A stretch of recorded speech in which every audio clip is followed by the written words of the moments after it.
de salud pública. Así que bueno, vamos a continuar. Bueno, decíamos que en la epidemiología, así como si tiene sus propósitos, sus objetivos, y recién vimos que tiene también formas de visualizar la historia natural de una enfermedad, luego vamos a ver que arma toda una cadena epidemiológica y una triada, ¿sí? El programa salta métodos, ¿sí? Y me empieza a decir, bueno, mira, es importante que recuerde los métodos de la epidemiología, obviamente. Yo lo hubiera cambiado de lugar, pero vamos a ser respetuosos.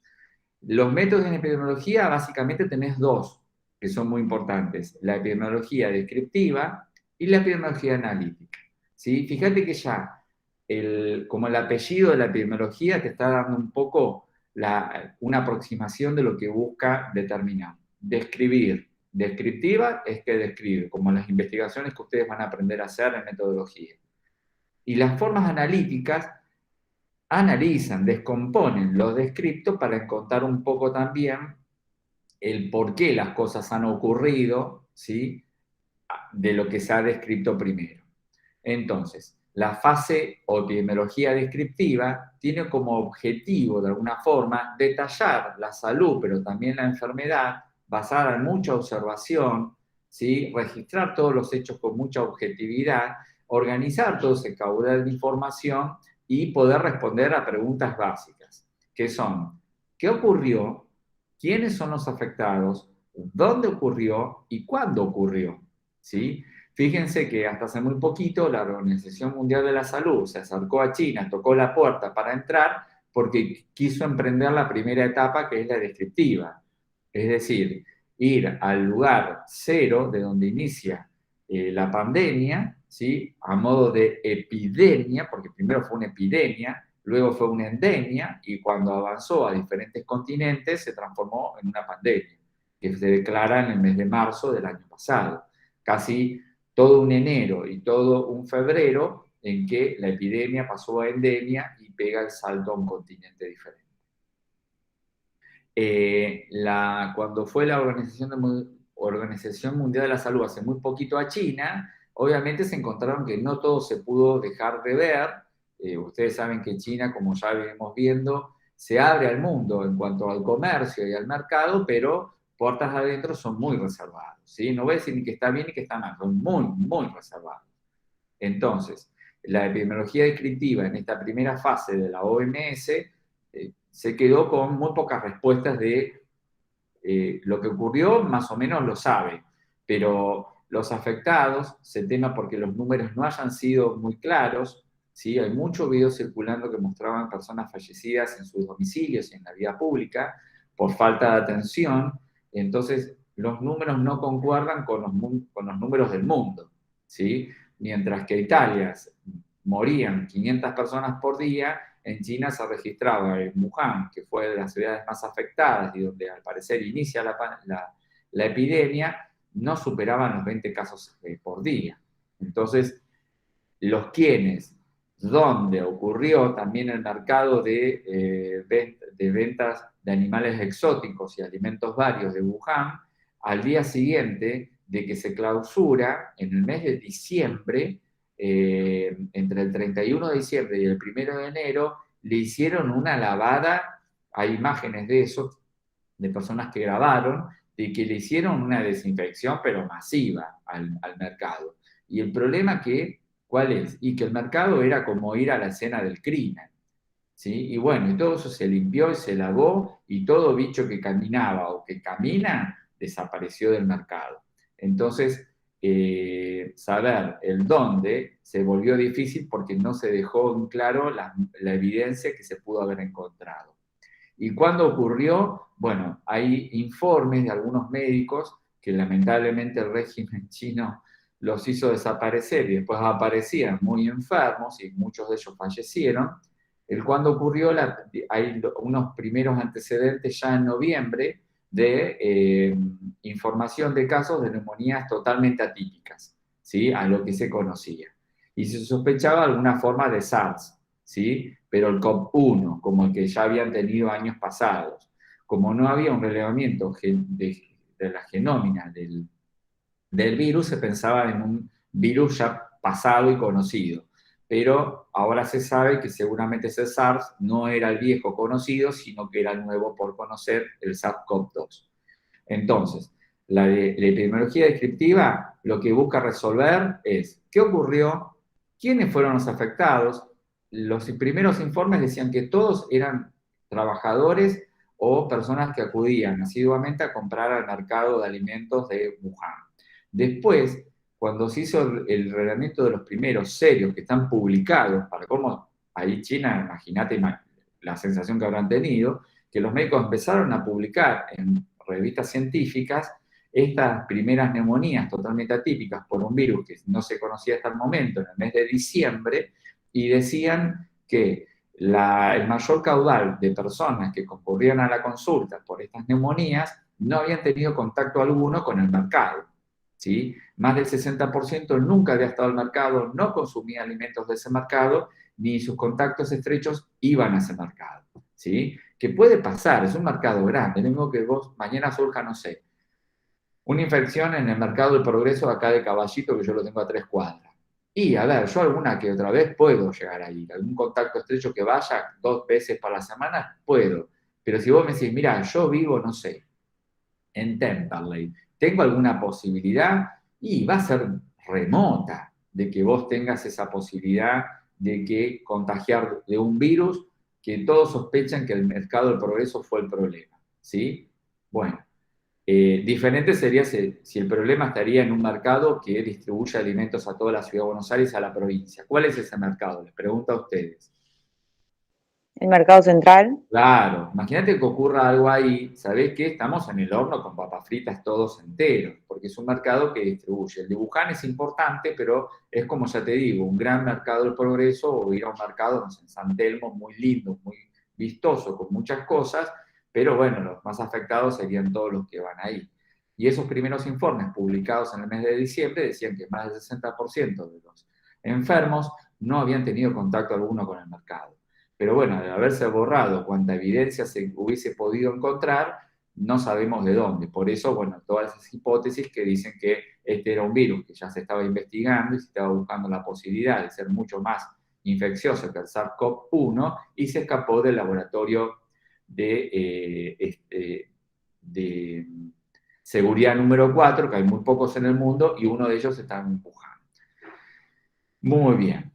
Eh, Sigamos. La forma analítica, ¿sí? La forma analítica, lo que va a buscar responder es, ahora que ya describí el cuadro de situación, en quiénes enfermaron, a qué estuvieron expuestos, cuántos enfermaron, ¿sí?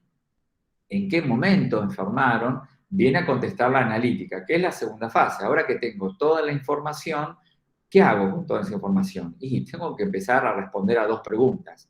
¿Cómo ocurrió lo que pasó y por qué ocurrió? Porque yo, si entiendo cómo ocurrió, ¿sí? Puedo entender cómo evitar que vuelva a suceder, ¿sí? Respondiendo por qué ocurrieron lo que pasó. Es decir, la epidemiología analítica empieza a formular hipótesis, ¿sí? Y la hipótesis, ¿qué habíamos dicho que era una hipótesis? ¿Es un intento de qué? Si a ustedes les preguntan mañana, ¿qué saben que es una hipótesis? Me parece que es un intento de contestar una consigna. Muy bien, es resolver un problema siempre de manera teórica, ¿sí? Porque la epidemiología descriptiva es un relevamiento empírico, pero también teórico de todo lo que ha ocurrido, ¿sí? En respondiendo qué ocurrió, en quiénes, dónde y cuándo, ¿sí? Es decir, las variables son tiempo, persona y lugar, ¿sí? Acordate, esas 3 variables que son muy importantes, es invariables porque son cuantificables. Yo puedo decir cuánto, número, y también tienen un sesgo cualitativo, es decir, puedo decir en quiénes, más en hombres, más en mujeres. Ahora ya vamos a ver un poco el tema variables. Entonces, la epidemiología analítica toma lo que se describió, por eso se necesita, son como fases. Si no ocurre la primera fase, la segunda carece de argumento. Una hipótesis es siempre teórica y necesita un argumento científico. El argumento científico se lo da la epidemiología descriptiva. Le da recursos, le da material para construir hipótesis. Hipótesis que vos podés sostener o comprobar o refutar. Es decir, bueno, mirá, no era el mercado el problema, sino que era otra cosa. Pero yo necesito siempre de lo descriptivo para poder profundizar en una epidemiología analítica. ¿Cómo hace la epidemiología analítica? Digamos que tiene sus propias formas de investigar una vez que la forma descriptiva le dio todos los recursos. ¿Sí? Una vez que la descriptiva le dijo, toma, te averigüé quiénes, dónde y cuándo enfermaron. ¿Sí? Te da todos esos recursos. Entonces, para responder a vos ahora cómo ocurrió y por qué ocurrió, ¿sí? Tengo formas diferentes de estudiar, ¿sí? Es decir, de formular al fin y al cabo mis hipótesis. Y esto también lo van a ver mucho cuando vean alguna materia dedicada a la metodología de la investigación. ¿Vieron alguna materia dedicada a metodología de la investigación? No, profe. ¿No? Bueno, vamos igual ahora a ver con algunos casos. Esto, como ya te digo, en metodología lo van a ver, porque esto es la salsa de la metodología de la investigación como métodos posibles, ¿sí? Cuáles o cuantitativos. La epidemiología analítica tiene estudios que le sirven como para responder a estas dos preguntas. ¿Cómo ocurrió y por qué? ¿Y qué podemos hacer? La hipótesis es el qué podemos hacer ahora. Entonces, los estudios en que la fase analítica usa o se aprovecha para determinar resultados es hacer estudios de prevalencia en cuanto que se llaman transversales. Un estudio transversal es un estudio que en una línea de tiempo hace un corte y dice, voy a estudiar lo que ha pasado, ¿sí? Cómo ocurrió y por qué ocurrió, pero hasta ese día, ¿sí? Ponele que yo estaba estudiando el COVID y digo, bueno, el corte de tiempo lo hago, no sé, en mayo del 2020. Entonces, estudio todo lo que pasó de esa enfermedad hasta mayo del 2020. Lo que haya pasado después no me interesa. El estudio transversal es un corte, y en ese corte es un corte temporal y de lugar. Digo, ¿qué pasó? ¿Cómo ocurrió? ¿Sí? ¿Y por qué ocurrió? Hasta ese día, ¿sí? En el tiempo y en el lugar donde la enfermedad estaba. Si vos me decís, pero Latinoamérica llegó, a ver, en Latinoamérica el primer caso aparece en marzo. Ponele que yo el corte lo hago en febrero, ¿sí? Entonces, vos decís, ¿pero no vas a incorporar a América Latina que llega en marzo? No, porque mi corte transversal es en febrero. Y en febrero estaba todavía limitado a América del Norte, Europa y Asia. Entonces América del Sur y Central la dejo afuera del estudio. Los estudios transversales cortan y tienen una mirada retrospectiva. Si yo digo que tiene una mirada retrospectiva, ¿qué miran? ¿Hacia adelante o hacia atrás?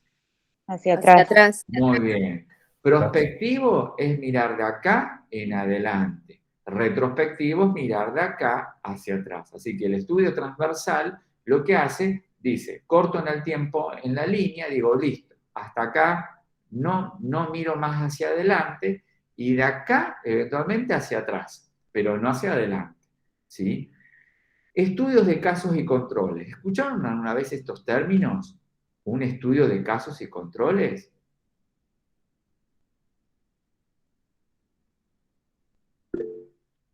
A ver, alguien levanta la mano. Pensé que alguien había levantado la mano. Ustedes, recientemente, ¿no escucharon algún estudio de casos y controles que se realizó en la ciudad de Buenos Aires y en la provincia de Buenos Aires también?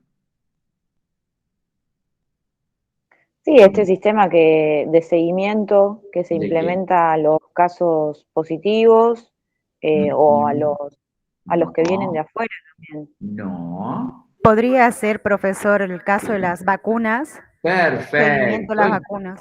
El caso de las vacunas fue un caso de estudios de control y casos y controles, ¿sí? La combinación de vacunas, que hubo un padrón donde uno podía anotarse, que era para qué personas, aquellas que habían recibido el primer componente de la Sputnik V y le faltaba el segundo componente que no llegaba, ¿sí? Entonces, este estudio fue un estudio de casos y controles, ¿sí? Cuando vos te anotabas a ese padrón, te llamaban y hacían un sorteo. Y te decían, bueno, mire, usted salió sorteado y usted en su calendario tenía primer dosis, todos tenemos la Sputnik V, todos los que participamos, ¿sí? Yo hago el sorteo de 10 personas, que todos tenemos la Sputnik V como primer dosis, y la segunda nos falta. Entonces, hago el sorteo y digo, bueno, miren, yo tengo 3 dosis de la Sputnik V y todas las otras dosis para completar son otras vacunas diferentes. Entonces, hice el sorteo y digo, bueno, a Diego y a Montoto le tocaron la Sputnik V segundo componente. Y a las otras 8 personas de las 10 totales, ¿sí? Le vamos a dar segundas dosis de otras vacunas. Bien, entonces, yo que recibí la Sputnik V en la primera oportunidad y me tocó por sorteo la segunda, soy el caso, ¿sí? Soy el caso, porque soy la persona que tiene el esquema completo con la misma vacuna. En cambio, las personas que recibieron la primera dosis de la Sputnik V y la segunda, AstraZeneca, por ejemplo, o Moderna, ¿sí? Se transforman en controles, porque son personas que tienen un esquema diferente. Entonces, el caso es lo que se mantiene, es lo que yo diría lo ideal. Y los controles son las personas que estuvieron expuestas a la modificación de su calendario de vacunación, ¿sí? Entonces, los estudios de casos y controles son importantes porque esto es en cuestión de las vacunas. En cuestión de la enfermedad, lo importante que hay que recordar es lo siguiente. Si yo entro a un estudio de casos y controles y todos tenemos la misma enfermedad, los casos son a quien yo le voy a innovar la terapia. Ponele que todos tenemos diabetes, tipo 1, ¿sí? Todos consumimos la misma insulina, casos y controles. Pero en los casos le voy a dar, además de la insulina, una nueva medicación. Y los controles no. Entonces, cuando finalice el estudio, yo voy a decir si hay diferencias en los que recibieron insulina más lo nuevo a los que solamente recibieron insulina. Lo importante de estos estudios, ¿sí?, es que todos los que participamos tenemos que recibir lo que al momento el estado del arte, de la ciencia, dice que es lo mejor por tratamiento, ¿sí? Yo no puedo hacer un caso y control donde a uno le dé insulina, a los casos, y a los controles no le dé nada. No, porque hoy el estado del arte dice, mirá que la insulina es un excelente tratamiento para todos los diabéticos tipo 1. Ahora, que vos le agregues algo más, es otra cosa, eso está en estudio. Entonces recuerden, cuando ustedes participan de un estudio de casos y controles, siempre hay que recibir un tratamiento estándar. El que se ve beneficiado es el que recibe algo nuevo, hasta ahí nomás beneficiado porque uno nunca sabe cuáles son, por eso se está estudiando.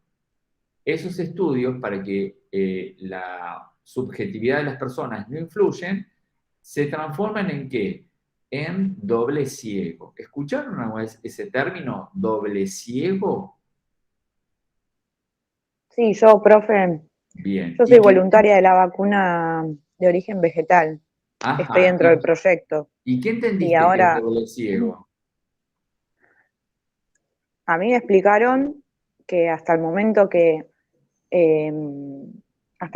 no se apruebe la vacuna o nos digan qué es lo que nos dieron, o sea, nos aplican las inyecciones y no sabemos si es placebo o vacuna. Muy O sea, bien. es un doble ciego, son dos que no sabemos lo que hay Bien. dentro Acá lo que del no componente. saben, muy bien, como muy bien dice Flavia. Flavia está en la fase 3 de la investigación. La fase 3 es cuando yo tomo una población y le doy la oportunidad de participar de ese estudio. Y doble ciego significa que ni el paciente ni el médico de cabecera del estudio saben si vos estás recibiendo una vacuna o el placebo, ¿sí?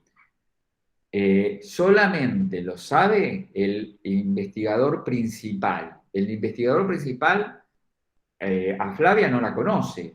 Flavia es un número con letras. Entonces dice, el sujeto F820/F recibió vacuna. En cambio, no sé, D8010H recibió placebo. Es doble ciego, porque ni el paciente, ni quien te aplica, no solamente la enfermera, sino el médico de cabecera del estudio, no saben. Solamente lo sabe el investigador principal, que es el que coordina toda la investigación. Y solamente se va a enterar Flavia cuando abran la fase 3, cuando se finalice. ¿Cuál es el problema al cual estamos expuestos en relación a la vacuna del COVID? Que la invitación que suelen tener algunos laboratorios es, le van a decir a Flavia, ¿no? Es decir, se lo van a decir como indirectamente, no te vacunes con nada hasta que cerremos nuestra fase 3. Eso fue un problema que ocurrió el año pasado, ¿sí? De que cuando todavía no teníamos vacunas, todas autorizadas y estábamos en algún protocolo, te pedían que no entres en otro protocolo, que te quedes en tu protocolo, ¿sí? Pero bueno, no había vacunas aprobadas, entonces cada uno estaba en un protocolo. Lo que te pedían es no entres a otro, no te anotes, no sé, en el de Johnson y el de Moderna, porque ¿qué hacía la gente? Y si me toca placebo, bueno, tanta mala suerte puedo tener que en 2 estudios sea placebo. Entonces hubo gente que se anotaba en varios proyectos. La idea es que vos te quedes en uno solito. ¿Cuál es el problema actual de las vacunas que aún siguen en fase 3?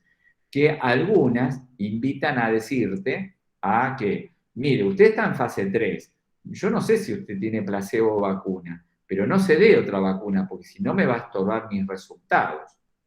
Eso es un problema ético de salud pública. Pues yo no puedo tener hoy, habiendo vacunas, gente sin vacunarme, ¿sí? Salvo que crea que las vacunas no las necesita.